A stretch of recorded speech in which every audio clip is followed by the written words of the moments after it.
Welcome to my session where I will talk about CRaC. And I don't mean the drug, but I hope I get you hooked on CRaC. So it's a coordinated restore at checkpoint on the Java virtual machine. First of all, a few words about me. My name is Gerrit Grunwald. I'm from Germany, as you might hear with my accent. I'm working for Azul Systems. We do JVMs, not only OpenJDK builds, but also our own JVM. I'm working as a developer advocate, trying to spread the word about things like CRaC. So, Java is great, right? We have a vibrant community, as we can see, and by the way, thanks for doing this in person. That's awesome, because I'm so sick of virtual events. We have hundreds of Java user groups, where this is also organized, this conference by one of them. We have thousands of free open source software projects, but the real star of the whole Java ecosystem is the Java virtual machine. I think we can all agree to that. But the question is, how does it work, right? Let me ask, who knows how it works? That's so funny, because you all know it, but everybody's like, yeah, I know, but he probably knows better. No, probably not.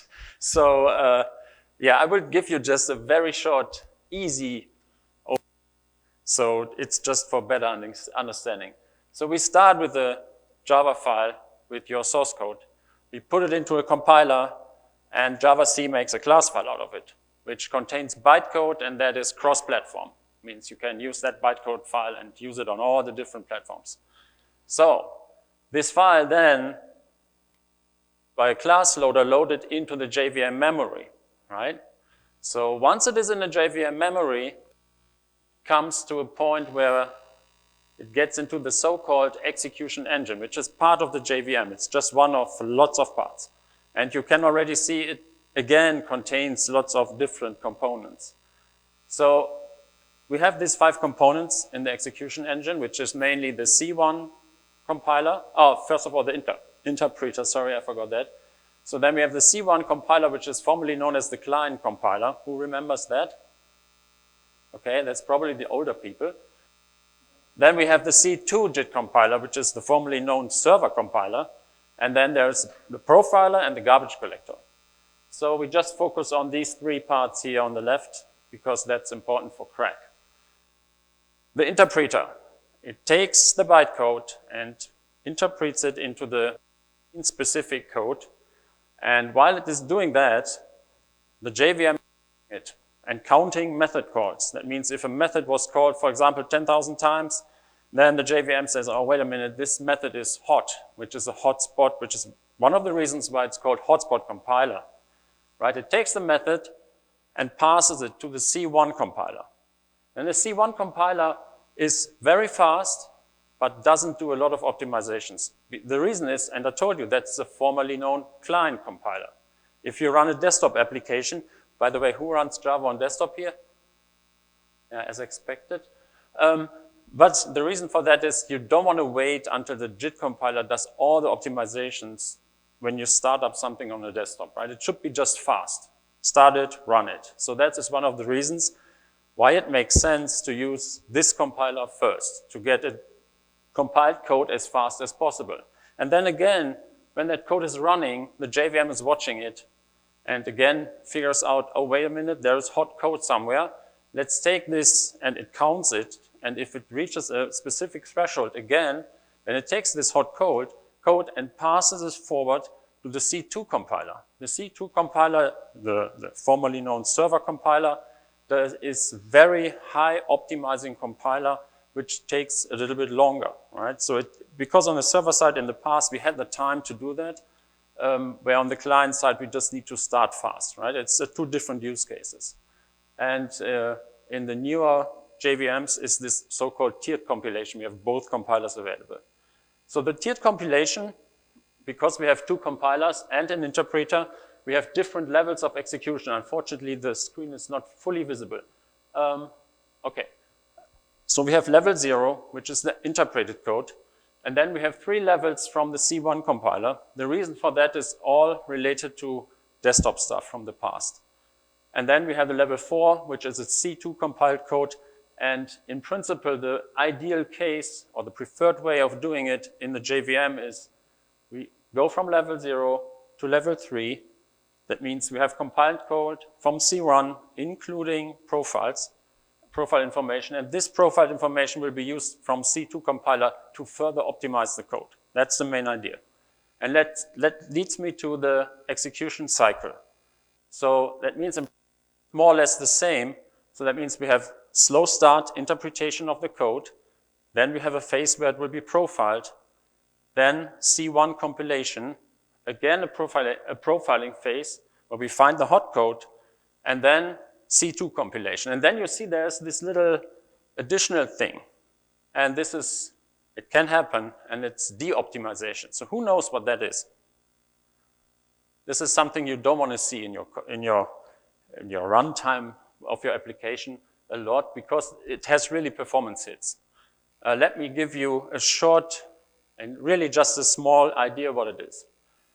So let's say we have this code block, right? It's just an if-then clause where we check for a value if it's greater than 0, and if this is the case, then the result will be 3. And if it's not the case, then the result will be 0. So we profile that code, right? And we figure out the hot path it's mainly always larger than 0. So what the compiler then does, it takes this and just removes all the if-then stuff and just directly sets it to 3, the result. And this is guarded because in case the value will be maybe equal to 0, right, then something else will happen. If it's, for example, 3, it will just return the result, easy.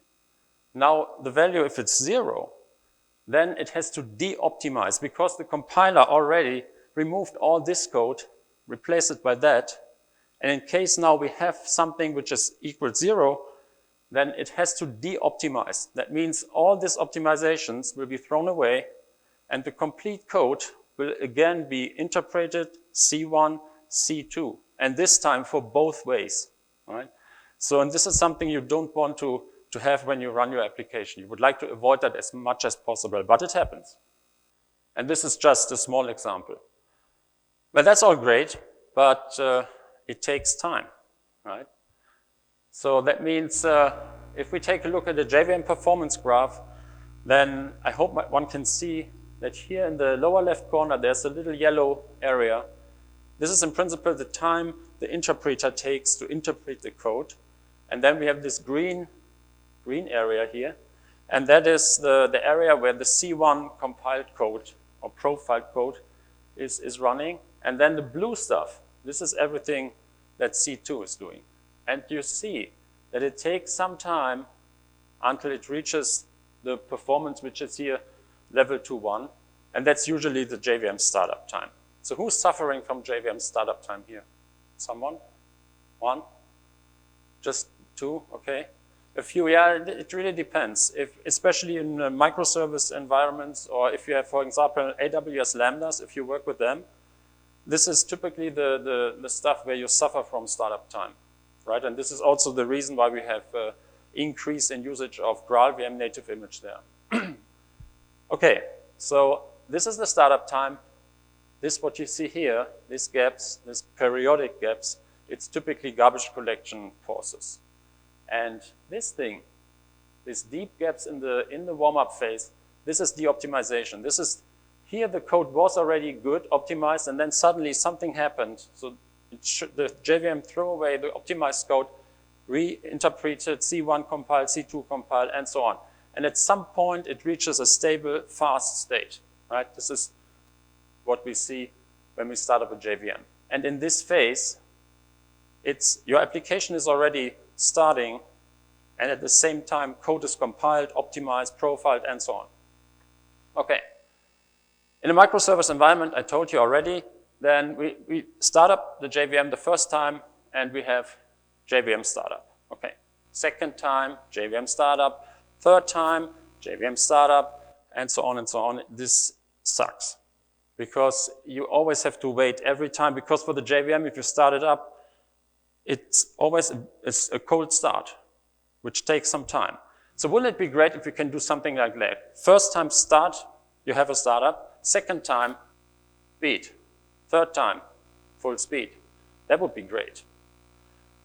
So what are possible solutions to do that? So there are different ones, and the first time when I gave the presentation, I missed the following one, but someone pointed that out, that this is also a thing which increases or improves startup time.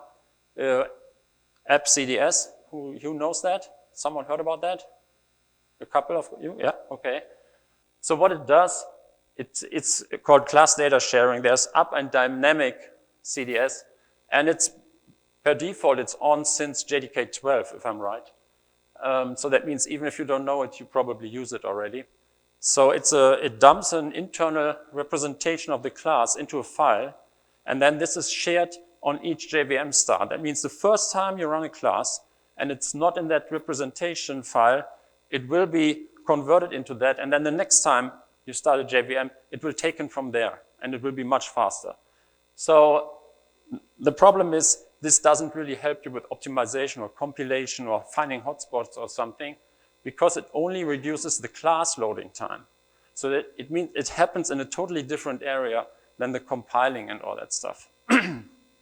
But you can reduce startup time.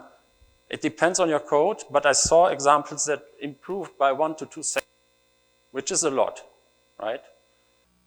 And it happens here. So at this point, right? Class loading. The code is at that point even not in the interpreter, right? So this is just really class loading files. Then there's this other thing called ahead of time compilation. Who heard about that? Oh yes, most of you, I guess, which is good. You don't have to interpret bytecodes here.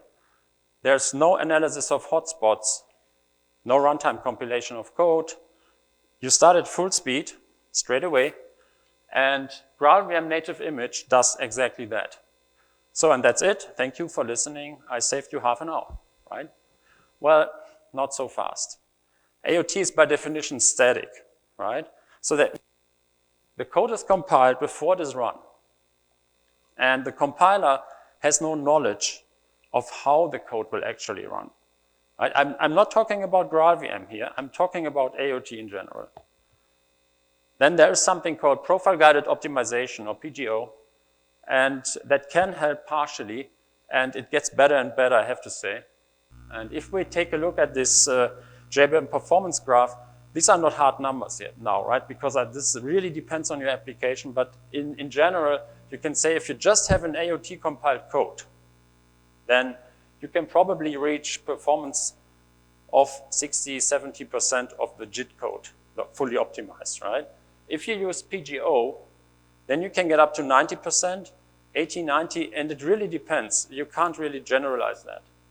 And for that, you need to run it at least once to create the profile. So how it works is you run your application with the JIT compiler, take the profile, and then apply the profile to the process where you create the native image in GraalVM. That's how it works. And that can, of course, help you to get more performance out of it. Okay, can you read? Yeah, okay, this is AOT versus JIT is just a little comparison. So in principle, AOT has a limited use of method inlining, where the JIT can really aggressively inline code also at runtime. And this is the difference here, right? The AOT does that upfront, but if you load, for example, code at runtime, then there's no way to do that for the AOT compiled code. So there's no runtime bytecode generation in AOT. In JIT, you can do that. Of course, reflection is possible, but it's not easy. Did someone try that here in the audience, maybe? GraalVM native image with reflection. You love it? Yes? I'm not sure. It's really, it gets better, right? But it's not really that easy. Where in the JIT, this is relatively simple. You can't really use speculative optimizations. I don't want to go into that, but this is, for example, something like branch prediction, stuff like that. The AOT can't really do that because you need to run the application. With PGO, you can do some parts of it, but not the complete thing. That the JIT can do that all the time. The JIT is like PGO at runtime. That's what JITting is. And AOT can do this with a snapshot up front, but that's it. The overall AOT is typically lower than with a JIT, but even that changes over time. So the AOT code in the meantime gets also really fast. And it has some advantages, but one of the biggest disadvantages is if you have AOT compiled code, then your development environment is totally different from the runtime environment. So that means it might happen that in your IDE you pass all your tests, but in production it fails. And then it's really hard to debug that.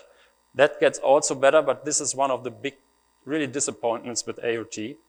On the other side, it starts really fast, where the JIT really takes some time to start up, and you have no overhead for compiling at runtime, where the JIT has this really, we saw the startup phase where the performance was really low in the beginning, and it has a smaller memory footprint where the JIT has memory footprint, of course, because we need memory for the compilation, profiling, and all that stuff. Okay, so that means the main disadvantages of the JIT is mainly it requires more time to start up, the CPU overhead to compile code at runtime is there, and it has a larger memory footprint.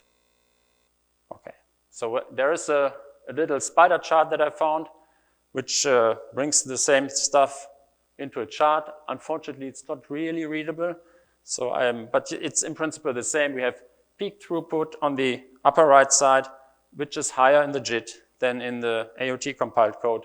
Reduced max latency. This depends on the garbage collection that is possible in JIT and in AOT. That changes at the moment. So even GraalVM is now able to use G1 and other garbage collectors. Packaging is not really the big difference. Low memory footprint, definitely better in AOT. And startup speed, AOT wins, definitely. Okay, let's take a look at a different approach. We saw the problems that the JIT has. Does someone know about CRaC? Ever heard about that? Okay, a couple of people. CRaC is a checkpoint restore in user space, and it's a Linux project. It's part of the kernel since 3.11, so it's quite some time in there. And it was made to freeze a running container application, checkpoint the state to disk, and at a later point in time, restore this container application from that saved data again. That's the main idea behind it. And it's already used by OpenVZ, by Linux containers, by Docker, Podman.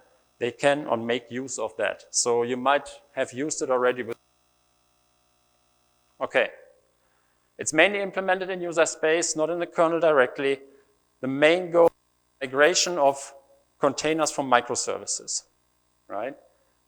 So it heavily relies on the /proc file system, which leads to the fact that CRaC, I already said that, is a Linux project.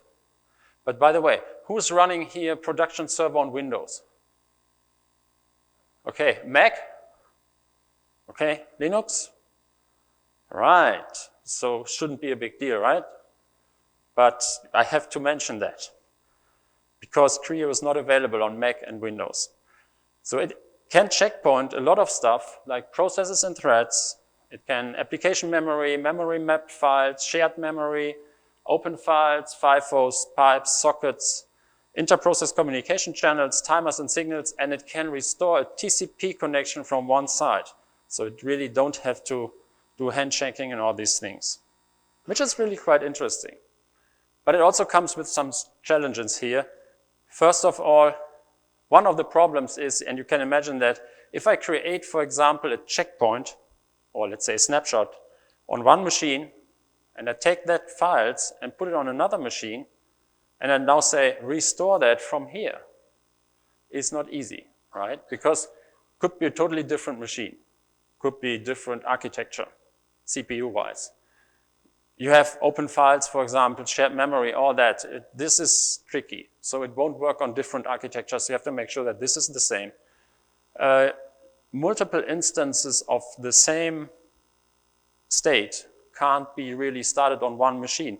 There are tricks to do that, but the PID in Linux, the process ID, will also be stored. So that means, and if you restore it, of course, you can't really have the same PID multiple times on the same machine. And if you do that with a Java virtual machine, it's also not so easy because the JVM is not just a simple application. It's like a framework in that you run your application. So you can't just simply stop it and restart it. That doesn't really work. Because the applications that are running on the JVM, they have to know that they got stopped, right? So that's the reason why there is CRaC, right? It's a coordinated restore at checkpoint. It is because we just don't simply JVM and stop it and restart it, but we coordinate the stopping and the restoring and let the applications know about it. But that also means you need a specifically prepared JDK to do that. So it's not really just take the JDK and then you stop it using CRaC and that's it. So we bundle CRaC with the JDK to make sure that we have a specific version of CRaC, right? So this is important. The heap is cleaned and compacted. So that means the JVM is in a safe state, which is also important here. And it throws checkpoint exceptions. So that means if you miss thing, right, it will tell you, oh, by the way, you have an open file there. Make sure you close it. It comes with a pretty simple API. We'll come to that in a second. And it creates checkpoints either using code or using JCommand. Using code might look a little bit crazy in the beginning. So why would I? Because it will shut down the JVM, right? So why would I do that in code? Well, if you have, for example, something like application test code to really like test your application in all use cases, or you would like to test the performance of the application, you could think about using that code, run it, and once you finish, you create a checkpoint. This would not be JVM startup.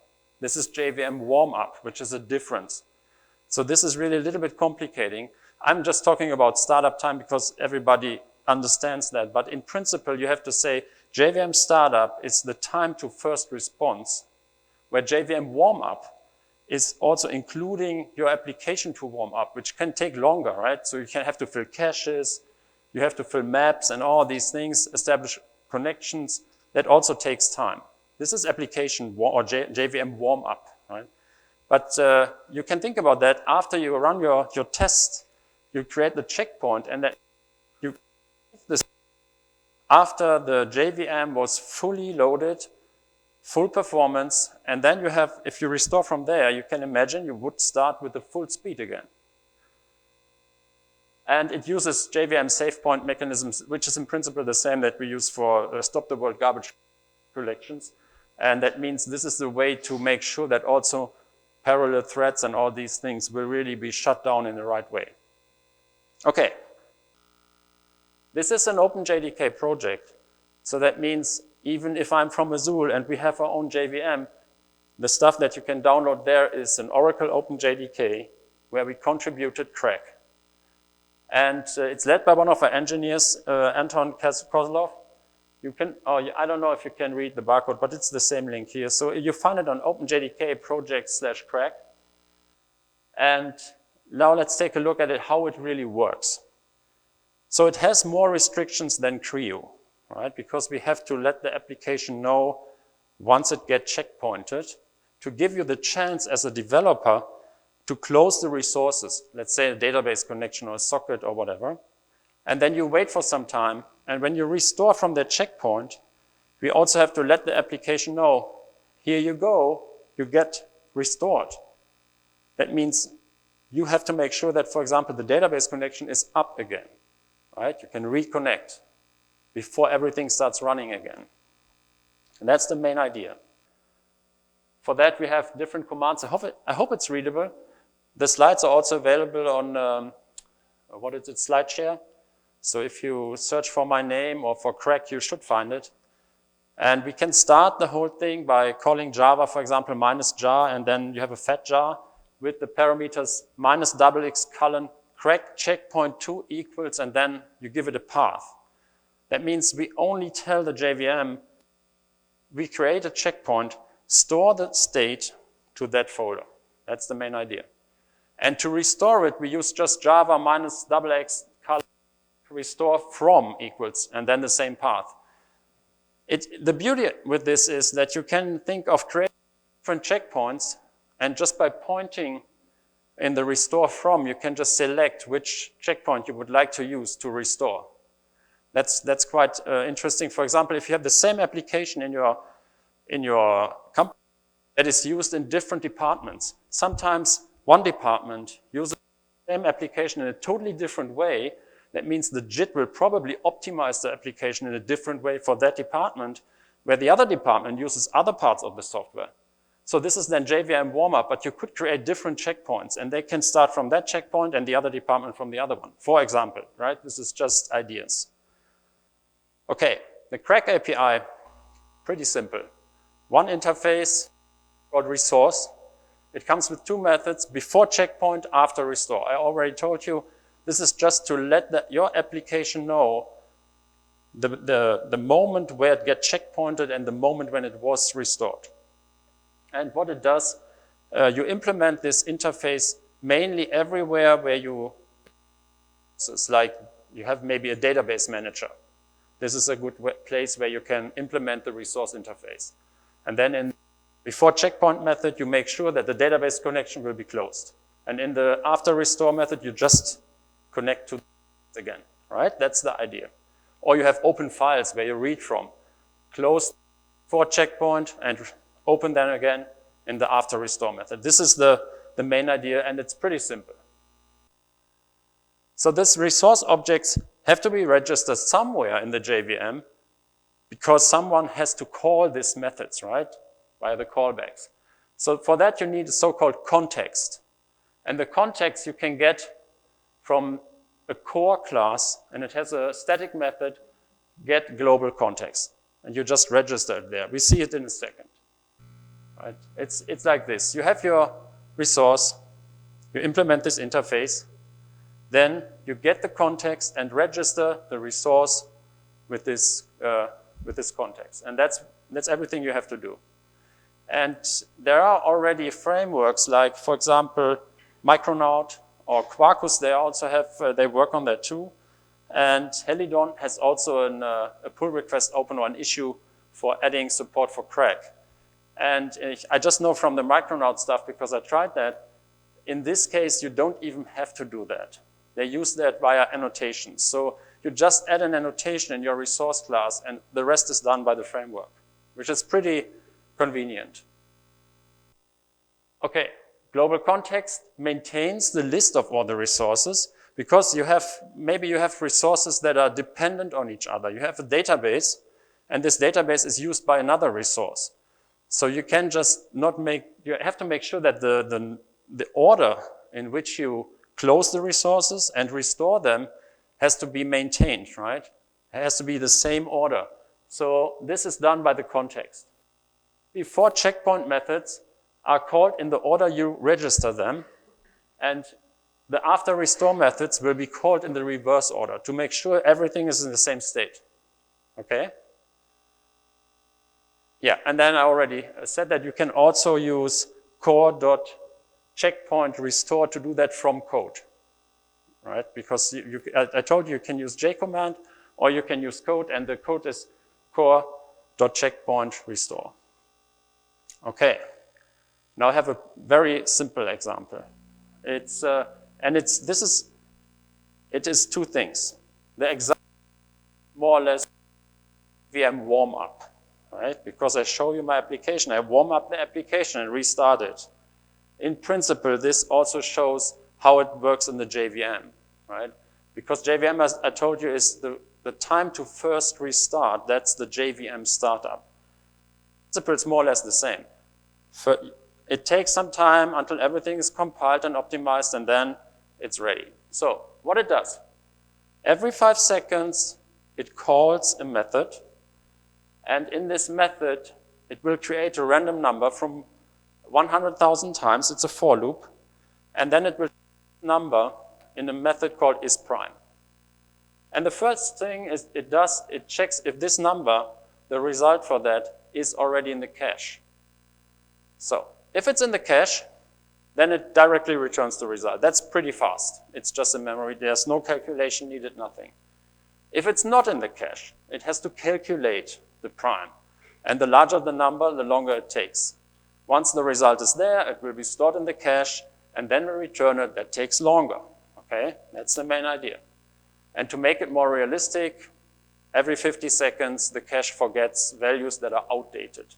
So that means if a value is longer than 50 seconds in the cache and wasn't requested, then the cache will just wipe it out, this one value. And that's important. Keep that in mind, because that has some implication later on. Okay, that means the first run, it will take some time, because the cache is empty. Every value has to be calculated, right? So over time, it should get faster and faster until the cache is completely filled, and then it should be fast, because then everything is just taken from the cache. Okay, I did some tests not on this machine, on another one, and there it took around 8-9 iterations every 5 seconds, and then it leveled around this value there. So what you see, it got slower and slower over time. Okay, the demo is, I did it twice, and I hope it's readable. It's 2 shell windows. And the one on the right side is only used for creating the checkpoint. On the left, that is the code that we actually run. So I started by calling Java. I pointed to the CRaC files folder and call my jar file. And then I started. It will show me the PID. And then the first run takes really long, because on this machine, it's a Mac. It's x64, so it's an Intel Mac, an older one. And the reason is that the CRaC OpenJDK version that is available is only Linux x64. So, and that was the reason why I needed my old Mac, and because it runs some time. Okay, 27 seconds for the first run, 10 seconds for the second, and then you see the cache get filled, and then after some time, it gets faster and faster, and then I create a checkpoint, right? By calling on the right side, I call just J command CRaC jar jdk.checkpoint. That's the command that really then creates the checkpoint on the other side, and then it looks like this. I just put some system out print lines in the main method and in the generic cache, even if it was not needed, just to give you an idea, because I told you the context will maintain the order in which these methods have been called. And it shows you also the PID of the process here, which is the same as here. So you could also call J command with the PID. You don't have to use the jar file. All right. So now we wait some time, right? And then we decide, okay, let's restart our stuff. I call java -XX CRaC restore from, pointed again to that folder, and it will directly be there. And it will start, and this is a little bit, you see, I just have the iteration number in front, and we stopped at run number 11, and it will continue counting with 12, and you see it's directly fast, and the cache is already filled. And then it continues to run fast. So the whole time it took to start the JVM and run the program was 23 milliseconds when I did that. So the question is, how did I manage to do that? Because I told you that the cache will forget every 50 seconds values and will remove them. That means if I wait after I stop the JVM for more than 50 seconds and then restart, then the first time the cache is hit, it will figure out, oh wait, all values are outdated, and will wipe them out. And I would start from scratch. Well, and this is one of the drawbacks. So this is up to you. Time-dependent data that you use in your application, you have to be aware that if you stop that and then you restart it at some time, the JVM has no idea what happened. And your application also has no idea, because what we do is we stop the JVM, we save the state, and whenever you restart it, for the JVM it was 0 time, right? So the first time you get some timestamp, you will figure out, oh, wait a minute, that have been 2 days or something. So what I did here was in my code, because if you create a checkpoint, you can also store some values in a variable before that. So in the before checkpoint method, I just stored the timestamp in a variable. And after restore, I just took the actual timestamp, calculated the data from the stored value, and then applied that to my cache values to make sure everything is in the right state again. So this is something you have to keep in mind. If you work with CRaC, you have to take care about especially time-dependent data. And you have to touch your code because you have to implement the interface and all the resources where you need it, right? Okay. From the command line, again, this is how you create the checkpoint with the command jdk.checkpoint. And from code, you call core checkpoint restore. Right. This is pretty simple code. You can find it on my GitHub account if you would like to play around with it. It's an interesting example. And that's cool, right? It's my demo. Demos are always cool. So they always work. But how good is it really? Right? Of course, we made some tests. So this is, we use Spring Boot, Micronaut, Quarkus, and then some XML transform. And this have been the milliseconds to first response, right? That was or first operation, I have to say. So that means Spring Boot took around 4 seconds, Micronaut around 1 second, Quarkus was 980 milliseconds, and then the XML transform 4 seconds. So this is OpenJDK, and now with OpenJDK with CRaC, it looked like this. And that's much faster, right? It's 38 milliseconds instead of 4 seconds. So you will figure out that these values are more or less the same, even if these are very different. They are in the same range. The reason for that is pretty simple. We store that stuff to I/O. This is all just I/O. We just load it back into memory. And of course, if you have a lot of resource files, that means you have a lot of database connections, sockets open, files open, you have to restore them, but even that is fast. Restoring a socket is milliseconds, right? So that can really improve your startup time a lot. And the main advantage would be, think about creating a Docker image. And with this Docker image, you already supply the checkpoint of your application. And then when you start the Docker image, it will take it from there and start up in milliseconds. And this is the big advantage.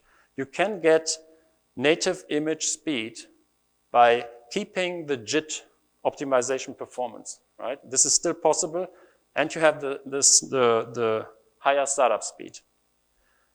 Okay, as a summary, CRaC is a way to pause a JVM-based application and restore it at some point in the future. Benefit is potentially extremely fast time to full performance level, depending on when you create the checkpoint, right? You can also create the checkpoint in main, if you like. It really depends. It's your decision. It eliminates the need for hotspot identification, method compilation, recompiles, deops, because that was done before. You decide where you create the checkpoint. And so you have improved throughput from the start, and it's an OpenJDK project. That means it's led by Azure, but it lives in the OpenJDK area, right? And it also can save some money, because if you see that in the cloud environment, then usually what we see, this is the CPU utilization on the y-axis and time on the x-axis, then usually you see this spike in the beginning. The reason for that, this is the JVM startup time, and the reason is it's interpretation, compilation overhead, and at the same time your application already is running, and that just takes time, right, and power. So this is this spike that we see. But that means, I know companies, they really use high power nodes just to make sure the startup time is good enough. But at the end, when the application is running, they don't really need that high power nodes. So if you create a checkpoint there, you just have to need maybe one time this high power node to create the checkpoint, and even that is not important then. But you can then start from there.